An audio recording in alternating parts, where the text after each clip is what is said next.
ইসলাম যদি চলে আসে তাহলে ইসলাম এসে সব বন্ধ করে দিবে। মেয়েরা পড়াশোনা করতে পারবে, মেয়েরা এর চেয়ে ভালো নিরাপদ পরিবেশে পড়াশোনা করবে। আমরা দেখছি আজকে একটা ঘটনা দেখলাম রাঙ্গামাটিতে, একজন বোন পরীক্ষা দিতে গেছে, তাকে প্রিন্সিপাল পরীক্ষা দিতে দেয়নি, হ্যারাসমেন্ট করছে, সে কেন নেকআপ করতেছে না। তার আগে পরে সবাই বলতেছে সে আমাদের ক্লাসের মেয়ে, তাকে কেন আপনি এভাবে হ্যারাসমেন্ট করবেন। প্রিন্সিপাল তাকে পরীক্ষা দিতে দেয় নাই, তাকে বের করে দিছে।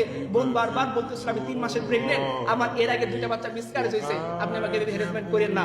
কিন্তু তারা সেটা মানেনি। তোমরা এমন একটা সমাজের কথা বলো যে সমাজ একদিকে ভুতুম পেঁচার কাছে গিয়ে নিরাপত্তা কামনা করে, ওই সমাজের পুরুষরা এসে তোমাদের মহিলা বৈশাখের মধ্যে এসে একটা মেয়ের কাপড় টেনে ছিঁড়ে খুলে ফেলে, তাকে ভিডিও করে, এইরকম সমাজ। আর আমরা এমন সমাজের কথা বলি, কাইনুকার বাজারে যখন আমাদের বোন গেছে ইহুদি, তাকে তার স্বার্থ চরিতার্থ করার জন্য বোনের বোরকাকে দড়ির সাথে বেঁধে দিছে, তিনি উঠার সময় সেটা খুলে গেছে, তার শত উন্মুক্ত হয়ে গেছে।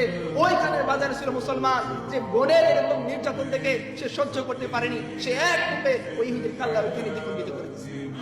এটার নাম গায়রত, এটাকে বলে গায়রত। আর তোমরা পর্দার আড়ালে একটা বেগানা, একটা অসহায় মফস্বল থেকে উঠে আসা নারীকে পদের লোক দেখিয়ে, তাকে পদ পদবী পোস্টের লোক দেখিয়ে, তাকে একটা সিটের লোক দেখিয়ে তোমরা যে ভক্ষণ করে, এটা কাপুরুষতা। আমরা যে নিরাপত্তা, আর তোমরা এদেরকে ভোগ্য পণ্য হিসেবে। ইসলাম যদি চলে আসে তাহলে ইসলাম এসে সব বন্ধ করে দিবে। মেয়েরা পড়াশোনা করতে পারবে, মেয়েরা এর চেয়ে ভালো নিরাপদ পরিবেশে পড়াশোনা করবে। আমরা দেখছি আজকে একটা ঘটনা দেখলাম রাঙ্গামাটিতে, একজন বোন পরীক্ষা দিতে গেছে, তাকে প্রিন্সিপাল পরীক্ষা দিতে দেয়নি, হ্যারাসমেন্ট করছে, সে কেন নেকআপ করতেছে না। তার আগে পরে সবাই বলতেছে সে আমাদের ক্লাসের মেয়ে, তাকে কেন আপনি এভাবে হ্যারাসমেন্ট করবেন। প্রিন্সিপাল তাকে পরীক্ষা দিতে দেয় নাই, তাকে বের করে দিছে। বোন বারবার বলতেছিল আমি 3 মাসের প্রেগনেন্ট, আমার এর আগে 2টা বাচ্চা মিসক্যারেজ হয়েছে, আপনি আমাকে হ্যারাসমেন্ট করেন না। কিন্তু তারা সেটা মানেনি। তোমরা এমন একটা সমাজের কথা বলো যে সমাজ একদিকে ভুতুম পেঁচার কাছে গিয়ে নিরাপত্তা কামনা করে, ওই সমাজের পুরুষরা এসে তোমাদের মহিলা বৈশাখের মধ্যে এসে একটা মেয়ের কাপড় টেনে ছিঁড়ে খুলে ফেলে, তাকে ভিডিও করে, এইরকম সমাজ। আর আমরা এমন সমাজের কথা বলি, কাইনুকার বাজারে যখন আমাদের বোন গেছে ইহুদি, তাকে তার স্বার্থ চরিতার্থ করার জন্য বোনের বোরকাকে দড়ির সাথে বেঁধে দিছে, তিনি উঠার সময় সেটা খুলে গেছে, তার শত উন্মুক্ত হয়ে গেছে।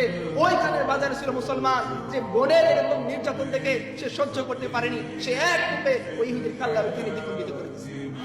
এটার নাম গায়রত, এটাকে বলে গায়রত। আর তোমরা পর্দার আড়ালে একটা বেগানা, একটা অসহায় মফস্বল থেকে উঠে আসা নারীকে পদের লোক দেখিয়ে, তাকে পদ পদবী পোস্টের লোক দেখিয়ে, তাকে একটা সিটের লোক দেখিয়ে তোমরা যে ভক্ষণ করে, এটা কাপুরুষতা। আমরা যে নিরাপত্তা, আর তোমরা এদেরকে ভোগ্য পণ্য হিসেবে